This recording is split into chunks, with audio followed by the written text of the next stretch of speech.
ഇനി നമുക്ക് നല്ല സോഫ്റ്റ് അപ്പം എങ്ങനെയാണ് ഉണ്ടാക്കുന്നത് നോക്കാം. അതിന് വേണ്ടിയിട്ട് നമ്മൾ 2 കപ്പ് ഇഡ്ഡലി റൈസ് 4 മണിക്കൂർ നേരം കുതിർത്തിട്ട് ഒരു മിക്സിയുടെ ജാറിലേക്ക് ഇട്ട് കൊടുത്തിട്ടുണ്ട്. ഇതിലേക്ക് ആവശ്യത്തിനുള്ള തേങ്ങാവെള്ളം അല്ലാന്നുണ്ടെങ്കിൽ വെള്ളം ഒഴിച്ചിട്ട് നന്നായിട്ടൊന്ന് അരച്ചെടുക്കണം.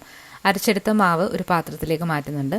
ഇതിൽ നിന്നും ഒരു തവി മാവ് എടുത്തിട്ട് ഇതിലേക്ക് 3 തവി വെള്ളം കൂടി ഒഴിച്ചതിന് ശേഷം ചെറു തീയിലിട്ട് നമുക്കിത് നന്നായിട്ടൊന്ന് കുറുക്കിയെടുക്കാം. കപ്പി കാച്ചിയിട്ടാണ് ഈ അപ്പം നമ്മൾ ഉണ്ടാക്കുന്നത്.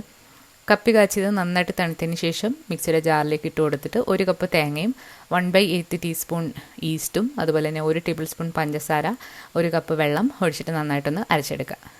ഈ അരച്ച കൂട്ട് നേരത്തെ അരച്ച മാവിൽ ചേർത്തിട്ട് നന്നായിട്ട് മിക്സ് ചെയ്ത് 5 മണിക്കൂർ നേരം പൊങ്ങാനായിട്ട് മാറ്റി വെക്കുക.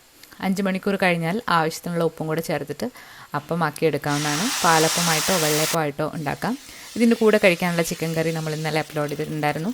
അപ്പോൾ ഇതിൻ്റെ വിശദമായിട്ടുള്ള വീഡിയോ നമ്മുടെ യൂട്യൂബ് ചാനലിൽ അപ്ലോഡ് ചെയ്തിട്ടുണ്ട്. അപ്പോൾ എല്ലാവരും മറക്കാതെ കാണുക.